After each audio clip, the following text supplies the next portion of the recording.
So you're probably wondering, why in the hell did the market go up so much before the election?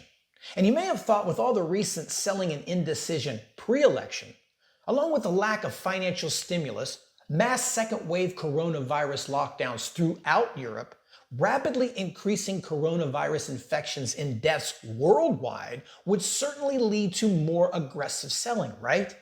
Well, if only it were that easy.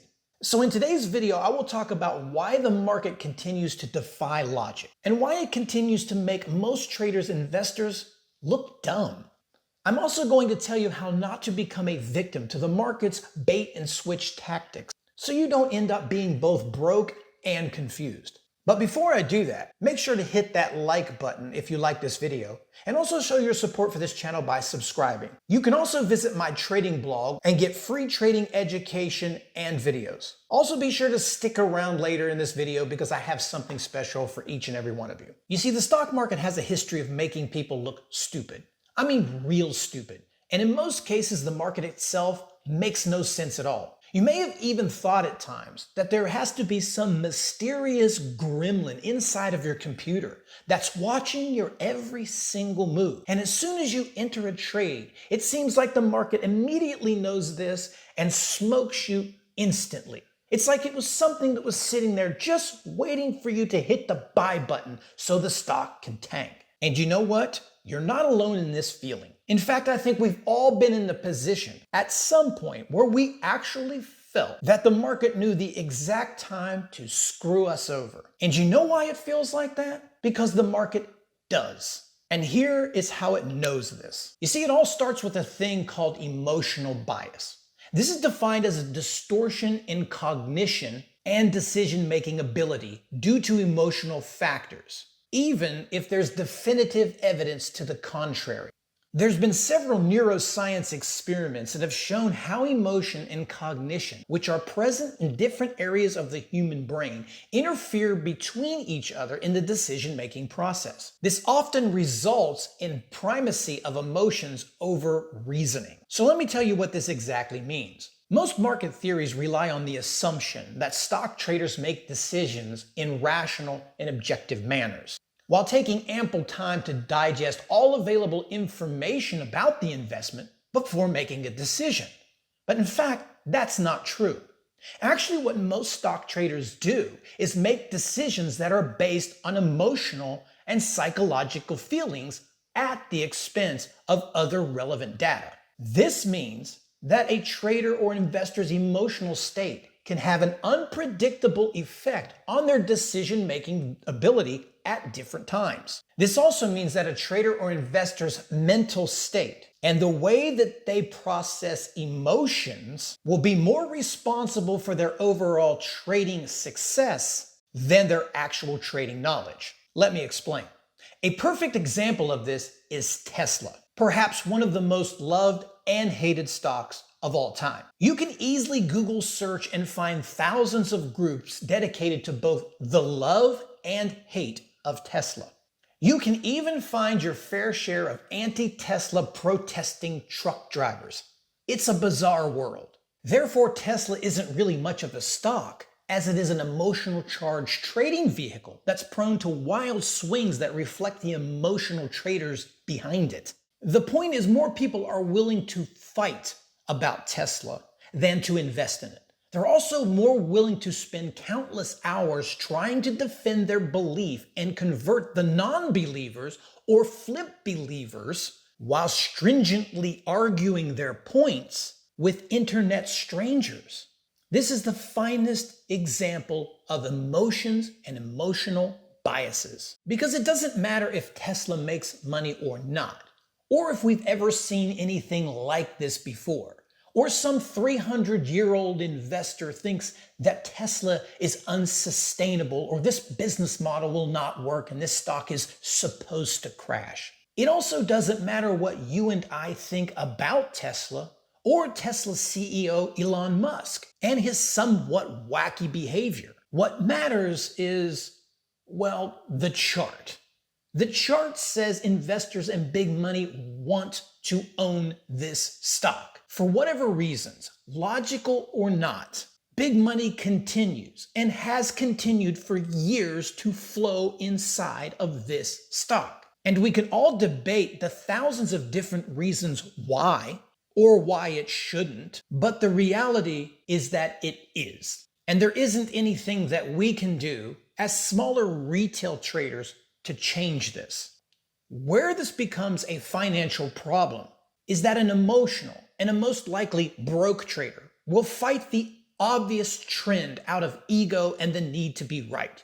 They will justify themselves that Tesla doesn't deserve to be trading where it is, that their product isn't good enough to justify their price. They will try to compare it to other automakers with more car sales, a longer history in the automotive business, and try to rationalize that Tesla itself should be trading at that value, not its current inflated market cap.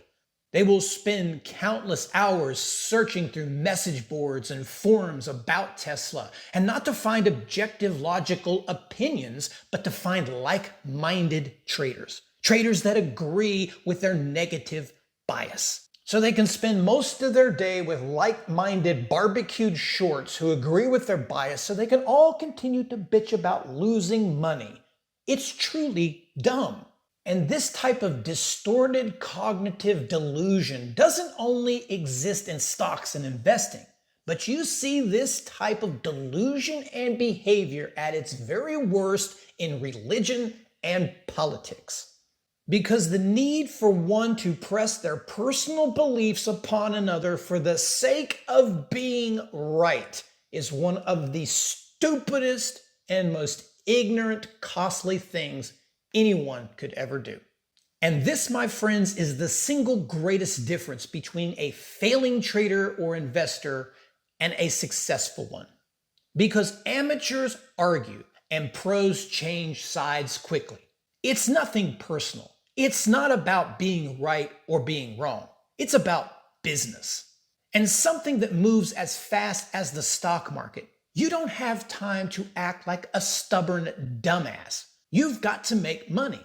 So from my view, I don't care if Tesla ever makes money, or if it's the most undependable car that has ever been made, or if Elon Musk wants to tweet all day and sit around and go on talk shows smoking dope. All I care about is if there is an opportunity on this stock for me to make money, so I can take that money and feed myself. And that brings me to why the market went up so much pre-election. It went up so much because nobody thought that it would. Because it seemed virtually impossible that the market would sell off for 2 straight weeks amidst election worries, rising coronavirus cases, and worldwide second wave lockdowns. Because the herd mentality would be thinking this market surely would not rally on this type of news, and that this is only negatives, and the market would have to sell off. So in turn, what happened? The market did the exact opposite. There were no gremlins involved, or dark clouds, or any other backdoor shenanigans. The thing is, big funds and institutions know that the herd mentality is dangerous. They also understand the power of influence and misdirection. This is why almost every single brokerage firm trades against its customers, because they know they are wrong. And this strategy is extremely profitable.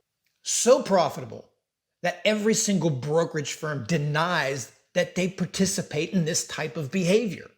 Because it works, and they don't want their customers getting pissed off. Proof to this point is that the Robinhood brokerage is now considering taking down, if they haven't already, the stat that tracks what stocks their customers are buying and holding, and no longer making that information public. Why would they do that? Because they know that smart money knows that their clients are mostly wrong, and it is an easy trading indicator for just about anyone to use. And let me show you. On the screen, there's a chart of Hertz, HTZ. If you look up at the top, you'll see red constitutes the price of the stock, while the green line constitutes the users that are holding the stock. So at this period of June 4th, you'll see that Hertz makes a run from 50 cents to $5.50. As the stock is climbing in price, identified by this red line, you will see that the users increase. Meaning as the stock is going up, thousands of percentage points, more money is being poured into the stock than is exiting the stock. They are chasing the stock. They continue to add to this position. Now on the 10th of June, when the stock starts to decline in price, notice as the stock declines in price, the users decide not to sell. And as sad as this is, it shows you that smart traders understand that amateurs lose money for this reason, that they are willing to blindly buy assets at enormously inflated prices in fear of missing out on the next big thing. And as soon as the stock or the asset rapidly decreases in price, their ego, their belief of being right or wrong, or their emotions around the stock prevents them from accepting that they had made a mistake and they decide to hold. So basically what you have in this stock is a bunch of bag holders. And at this point, the underlying issue is you are no longer an investor or a trader in this position because you are not relying on logic. What you are relying on is hope. And I have always said that hopers are dopers. And if hope is your investment or trading strategy, you will always lose money.